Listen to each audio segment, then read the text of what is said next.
Can you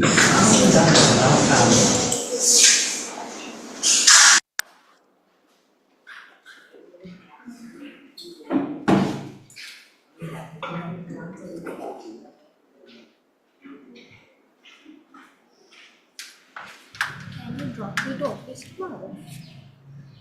Just tomorrow because I don't have an access card. The transport goes there very early. No What one time? can let me. Time? I'm Hmm? 7, Okay, then okay.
Right, good morning. So what can you remember from the last lesson? So I think, tell me who did not look at all. Raise hand that you haven't checked the notes. 1, 2, how many? Yes or no? Didn't check? No. No. Today. Yeah, okay. So we'll revise last week's lesson.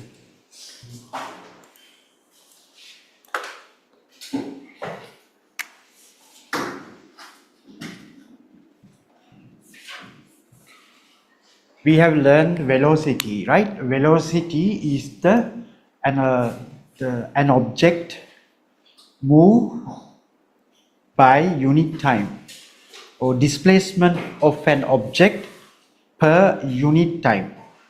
So that we have to measure in meter. This we have to measure in second. The unit is meter per second. So velocity is displacement of an object in a specific direction, right? In a specific direction per unit time. Because when we try to write the speed is the same thing, but it has no direction. Speed is the same thing, it has no direction. So we call in physics this kind of a thing scalar, and this kind of a thing vector, right? So then we also learn acceleration. Acceleration is change of the velocity per unit time. So that's a velocity. We measure in meter per second, and this also we measure in second. So unit is meter per square second. right? And also we learned last time for this one, distance time graph, velocity time graph. So just to summarize, very important thing, if we wanted to find this gradient of this line, so that is we measure the velocity. The gradient is the velocity, right? And this one,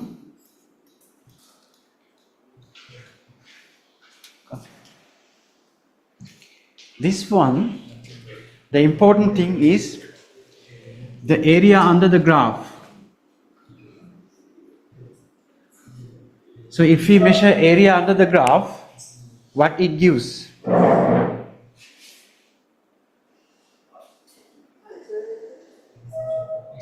Distance, yeah, distance, right? So we can calculate the distance by calculating area under the graph. We also learn from this equation, there is another one is derived, that is v squared u squared to acceleration and the distance. The relationship between velocity, acceleration and the distance. So then we did some calculation last week. That was the summary of the last week lesson. So these are the three important formula we should understand. Any questions? Okay, today we're going to use this concept to do some exam questions, right? I will show to do some hardest question with you, and I will give 2 more questions to do at home, right? So we practice 1 question or 2 questions in the class to use this concept, right? Okay, now we can go to question 1 of the workbook, right? Right, all of you take your rulers, calculators and the eraser and the pencil.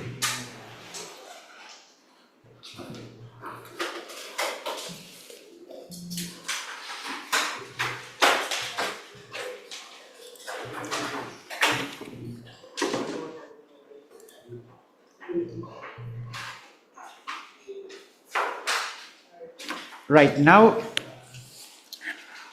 go to the page number 5. Go to the page number 5 of the workbook, right? This one. This is the book and go to the page number 5.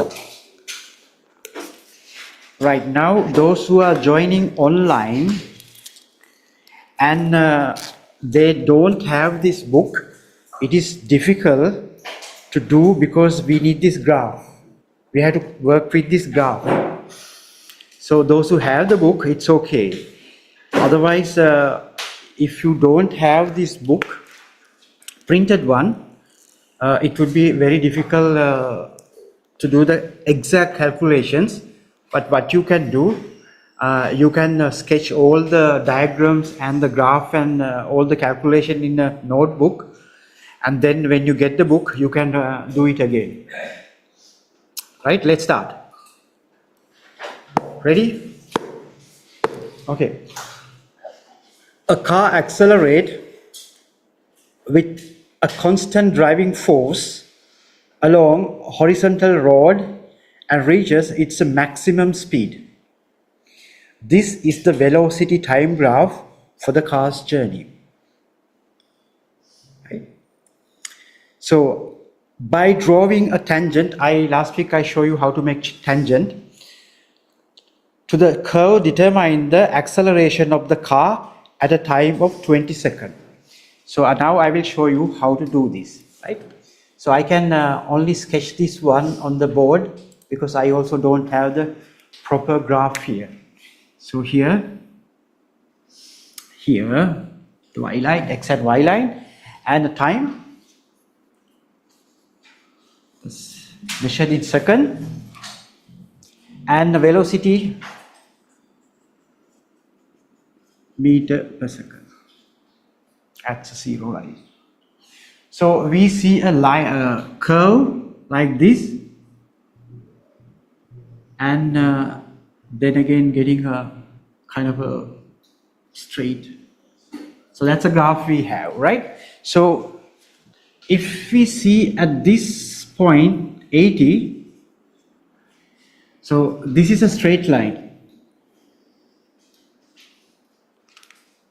So what is the meaning of straight line in velocity time graph? Yeah, velocity constant, right? So velocity is not changing, it is stay at this place. Velocity is constant. Right, next, you have to find the acceleration at time 20. So here 0, 20, 20, here 20, 20, 20, 20, 40, 60, 80. Time per second. 0, 20, 40, 60, 80. Right? Now, you do like this. Take a ruler and the pencil. Right? Take a ruler and the pencil. Then, draw a line like this.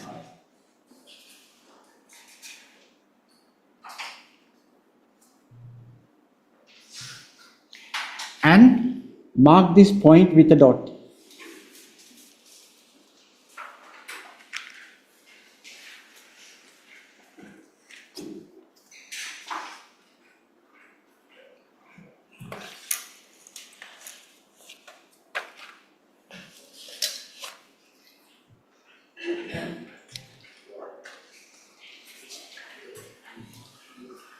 Right, next,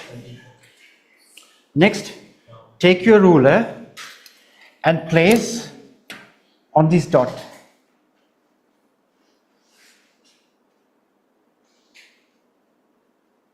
Right? Now,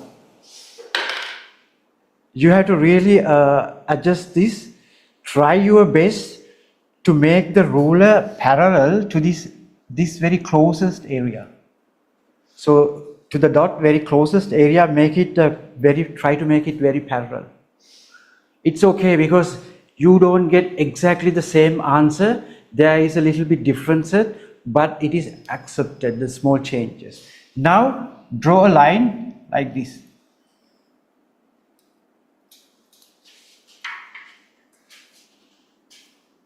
Don't worry too much whether your angle is perfect or line is like this or that or this. So it's no issue. Now it doesn't matter the length of this line. So length should be shorter or length should be longer. Also not an issue. There's no fixed length. Right? Then the next thing you have to do, so it is better to have a little bit longer. If it is too short, probably not good. So at least a little bit longer, it's okay, like this and this. Exactly the triangle like this. Now construct a triangle to these lines. Yes. Done. Right.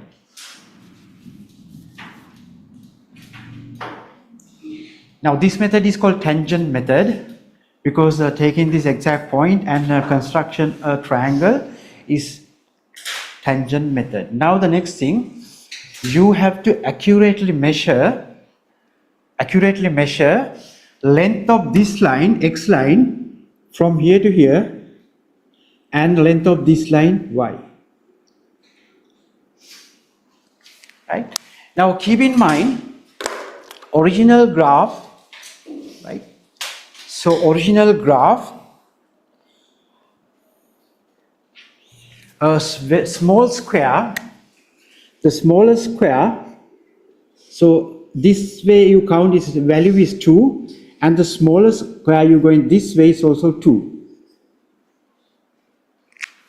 The value of a small square is 2, right? That means if you want to do it accurately, count how many small squares from this direction and then multiply by 2. Count how many squares from this direction, multiply by 2, because value of a one small square is 2.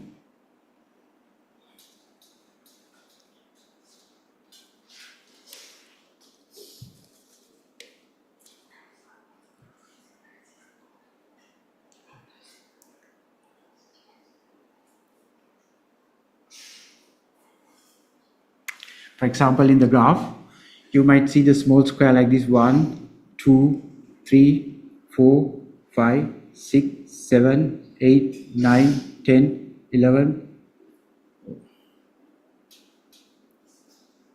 1, 2, 3, 4, 5, 6, 7, 8, 9, 10.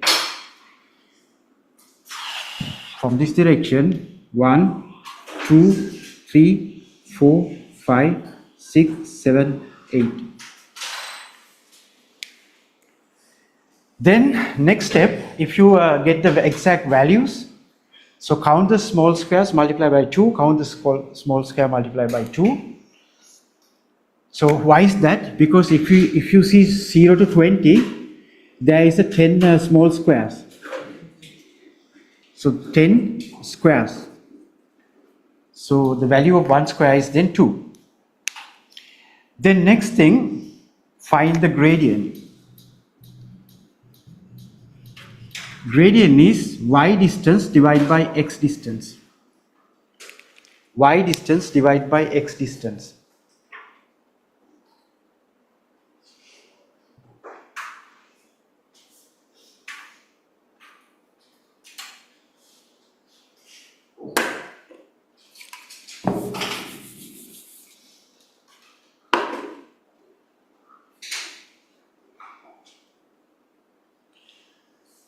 Those who have done online, you can send your value through the chat. Just type your value number to the chat. And what about you people? How many have got value? Okay, let's write all of your values then. So you got 1.1, 1.0, let's say 1.0, 1.8,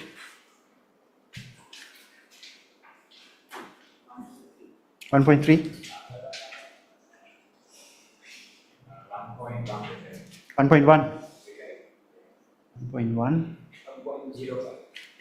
1.0,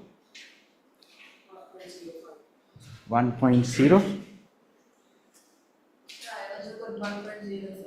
Okay, just round it to one decimal point. It's okay. I mean, no, it's okay. No issues like anyone else?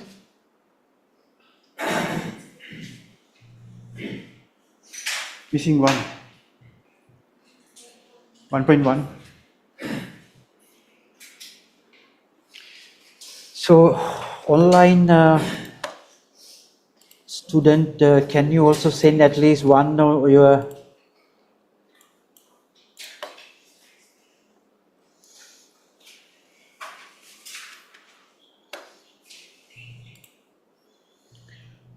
Lynette, Sanuja, Shanaya, CTD.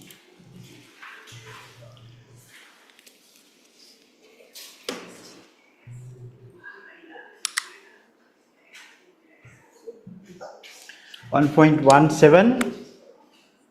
Just I don't round it up. Okay, like this. Just keep 1.1. This.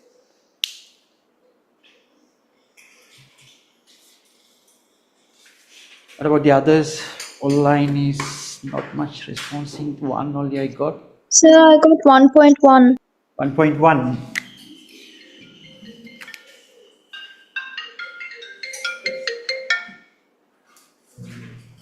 1. All right. So Now I ask you a question that I haven't teach you so far, but I think you learned this kind of a things in class 8. Yeah, class 8 science, you have to learn this thing. Do you know what is anomalous value? No? Yes. Okay, anomalous value. Okay, anomalous value is simple thing when all of us doing a common task, right? For example, I take a small things up. When you do experiment, we measure certain things: temperature, mass, height, volume, like things, right? Now, when we do that, the values are not always same. They are slightly changed. That's okay.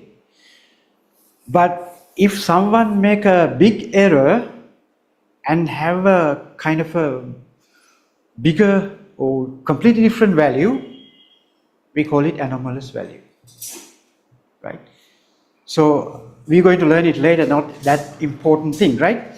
Now, if you look at this, what would be the most anomalous value you think? 1.8, right? So who got 1.8? You. Yeah, I think try it again, calculate, maybe you made some mistake in calculating the squares. So now, for all of you, the marking scheme give how many marks? 4 marks, wow. 4 marks. For all of you, have the value in between 1 to 1.2. So, someone missing 1.3, right? So just missing 1.3. The marking scheme gives some range. Okay, you can make a small mistake, taking the measuring the triangle and getting the values. So marking scheme 1.1 to 1.2. Right, done.